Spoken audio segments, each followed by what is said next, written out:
অনবদ্য। ফাইনালি আমরা বিশ্ব চ্যাম্পিয়ন। অসাধারণ লাগছে, অসাধারণ ফিলিংস। যারা খেলা দেখেছে তারাই এই ফিলিংসটা বুঝতে পারবে, যারা খেলা দেখেনি তারা মিস করে গেছে। হাইলাইট দেখে এখন কাজ চালাতে হবে, কী আর করা যাবে। তারপরে আমি বলি যে খেলা নিয়ে একটু বলি। আজকে কি খেলা ছিল, শেফালি দিদি যে 27 আছে, যেখানে 7টা চার, দুটো উইকেট নিয়েছে, 2 ছয় মেরেছে, অসাধারণ একটা ইনিংস খেলেছে। দিয়ে স্মৃতি মান্দানা 45 রান করে আউট হয়ে গেছে। একটু তখনই আমার মনে ছিল যে এবারে আর জিতে খেলায় কি হবে না হবে।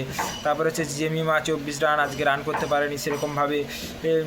হারমানপ্রীত কর 20 রান করেছে, বাট দীপ্তি শর্মা 58 রান, যেটা হচ্ছে অনবদ্য একটা তিনিও ইনিংস খেলেছে। রিচা ঘোষ তো পুরো একদম 4-6-এর বন্যা লাগিয়ে দিয়েছে, 3টে চার 2 ছয় মেরেছে, যেখানে 141 টাইগার রেটে খেলেছে।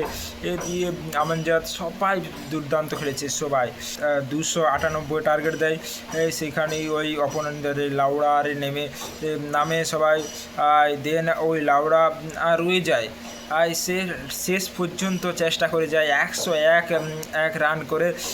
তারপরে সেই আমানজাতের যে ক্যাচ, অসাধারণ ক্যাচের মাধ্যমে তাকে পাঠানো হয় বা ড্রেসিং রুমে পাঠানো হয়। কিন্তু এটা কথাটা বলতে হয়, ওই দিদিটা, ওই সাউথ আফ্রিকার দিদিটা, ও অসাধারণ খেলেছে, জাস্ট অসাধারণ। কারণ 101 রান করেছে এবং কি সে যতগুলো ম্যাচ খেলেছে ততগুলো ওই ভালো করে খেলেছে। সে সেমিফাইনালে একটা দুর্দান্ত ইনিংস করে তাদের ম্যাচ জিতিয়েছে, অসাধারণ খেলেছে। কালকেও ও সে তার জান দিয়ে চেষ্টা করেছিল, কিন্তু কী আর করা যাবে। কারণ দিদিরা তোমরা ভালো খেলেছো, বাট তোমরা পরের বারে না হয় নিয়ে যাও কাপ, ফেভারটা আমরাকে দিয়ে দাও, কারণ আমরা অনেক দিনের তপস্যা আর ফল একবার টিপে দিয়ে দাও। বাট আমরা বিশ্বকাপের স্বাদ পেয়েছি। এখানে বোলিং নিয়ে বললে তো বাবারই, শেফালি বর্মা যে 2 উইকেট নিয়েছে, ওই উইকেটের তো কোনো নিশ্চয়তা ছিল না। মানে আমরা তো আশাই করিনি ওখানে হারমানপ্রীত কর ওই রকম সময়ে ওনাকে পাঠালেন এবং উইকেট নিলেন পরপর 2 ওভারে 2 উইকেট, জাস্ট অসাধারণ। তারপরে হচ্ছে যে আমাদের দীপ্তি শর্মা যে 5টা উইকেট নিয়েছে, যে সব থেকে হাইস্ট টেকার হলো, যে ম্যান অফ দ্য সিরিজ হলো, অসাধারণ। তারপরে আমানজাতের যে ক্যাচটা, ওটা নিয়ে তো আর কিছু বলার নেই।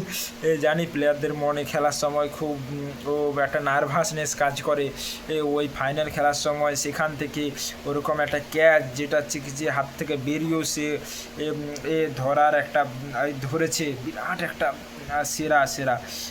উনি হয়তো হচ্ছে যে ম্যাচটা ঘুরিয়েছে।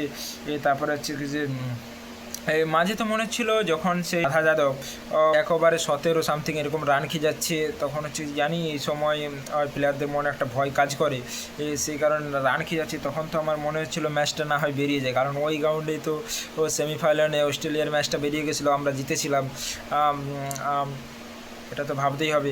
তারপরে আমাদের ভয় লাগলেও পরে যে যখন একটা উইকেট পড়তে থাকে, তখন আর ম্যাচ ঘোরার কোনো নিশ্চয়তা ছিল না।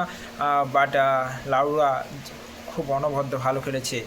তারা কাপটা ডিজার্ভ করে, বাট আর তাদের থেকে বেশি আমরা ডিজার্ভ করতাম, কারণ এত জান দিয়ে খেলেছে, অসাধারণ। আর এখানে একটা কথা বলে রাখি, যেখানে ইন্ডিয়া টপ 4-এ জায়গা করে নিতে হিমশিম খাচ্ছিল, ও মাত্র 3টা ম্যাচ জিতে যা হোক করে টপ 4-এ স্থান করলো, তাও আবার জন্য হয়তো বৃষ্টির জন্য কিছু দল নিচের দিকে চলে গেল।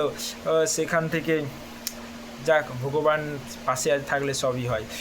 সেখান থেকে টপ 4-এ জায়গা করলো, দিয়ে সেমিফাইনালে এত বড় একটা চেস করতে যে অস্ট্রেলিয়ার বিপক্ষে, সেইটাকে ফুলফিল করলো জেমিমা, তারপর হচ্ছে যে আমাদের হারমানপ্রীত কর আর এনারা। সেইখান থেকে সেমিফাইনাল জিতলাম, আবার হচ্ছে যে ফাইনালে অসাধারণ খেলা, অসাধারণ। মানে কি বলবো, জাস্ট অসাধারণ। দিয়ে সেলিব্রেশন নিয়ে তো কোনো কথা হবে না, সেলিব্রেশন দুর্দান্ত হয়েছে। এখানে একটা কথা বলে রাখি, 2023-এ কিন্তু লক্ষ্য করলে দেখা যাবে ইন্ডিয়া একদম টপ মোস্ট ভালো খেলে ফাইনালে যেয়ে হয়ে গেল, ছিটকে গেল। বাট এখানে অস্ট্রেলিয়া কিন্তু এবারে টপ মোস্ট ভালো খেললো মেয়েদের দলে, টপ মোস্ট ভালো খেললো, সেমিফাইনালে টপকে গেল। তো এতএব কাউকে কোনো মানে এখানে খারাপ খেলছে 1-2 ম্যাচ, মানে যে অবহেলা করা দরকার সেটা নয়, দেখতে যে টপ ফোরের লাস্ট পজিশনে যেও সে ওয়ার্ল্ড চ্যাম্পিয়ন হচ্ছে, এটা অসাধারণ অসাধারণ। কারণ এখানে সেলিব্রেশন নিয়ে তো কোনো কথাই হবে না, সেলিব্রেশন অসাধারণ হয়েছে।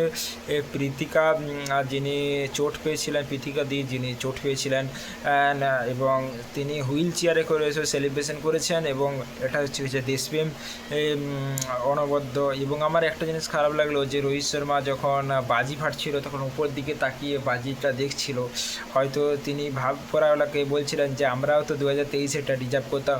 আর কোনো চিন্তা নেই দাদা রোহিত দা, একদম এরপরে 2027 বিশ্বকাপ কিন্তু তোমরাই পাচ্ছ, ও ক্যাপ্টেন রোহিত শর্মার হাতেই যাবে, এটা তো আমরা আশাই করি। দেন আজকে কালকের খেলা একদম অসাধারণ, সেরা সেরা, জাস্ট সেরা, আর কি বলবো। সেলিব্রেশন তো একদম চাক দে ইন্ডিয়া, জয় Bharat, we are world champion.